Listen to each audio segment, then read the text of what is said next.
પદ્મશ્રી 2026।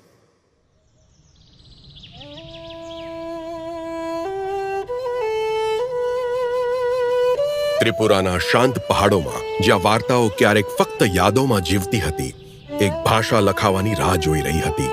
વર્ષો સુધી કોકબોરોકને એક અવાજ તો હતો જ, પણ ખૂબ જ જૂજ લિખિત શબ્દો હતા।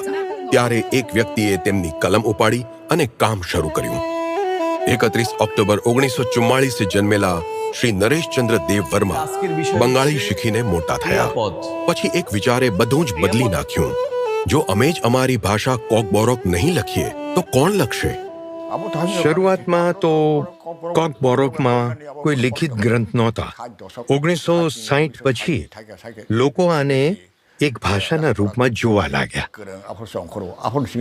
તેઓ દૌલત અહેમદની કોકબોરોક વ્યાકરણ પુસ્તક કોકબોરોક નામાથી ખૂબ જ પ્રભાવિત થયા।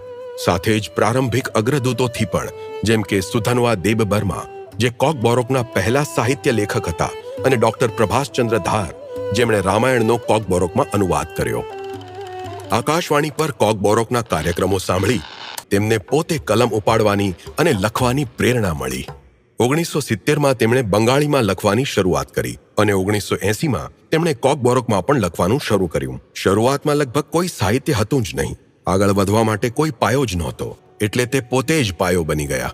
50 વર્ષથી વધારેની યાત્રા, 34 પુસ્તકો, અનેક લેખ અને અનુસંધાન, તેમણે કોકબોરોકને એક બોલવાવાળી ઓળખથી એક લિખિત વારસામાં બદલી દીધી।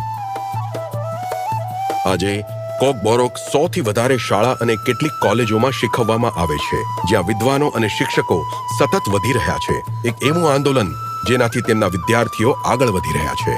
નવી પેઢી આમાં રસ લઈ રહી છે અને વધુમાં વધુ લોકો કોકબોરોક ભણાવવા માટે જોડાઈ રહ્યા છે। વર્ષોથી તેમના કામને વારંવાર સન્માનિત કરવામાં આવ્યું અને હવે આ યાત્રા પદ્મશ્રી સુધી પહોંચી ગઈ છે।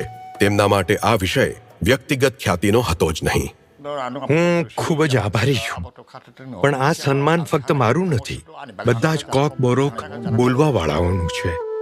સેવા નિવૃત્તિ બાદ પણ આજે તેઓ સતત લખી રહ્યા છે, માર્ગદર્શન આપી રહ્યા છે અને સંરક્ષણ કરી રહ્યા છે। તેમનું સ્વપ્ન ખૂબ જ સરળ પણ ઊંડું છે। લોકો કોકબોરોકને અપનાવે, તેને બોલે, તેનો ઉપયોગ કરે અને રોજિંદા જીવનમાં જીવંત રાખે।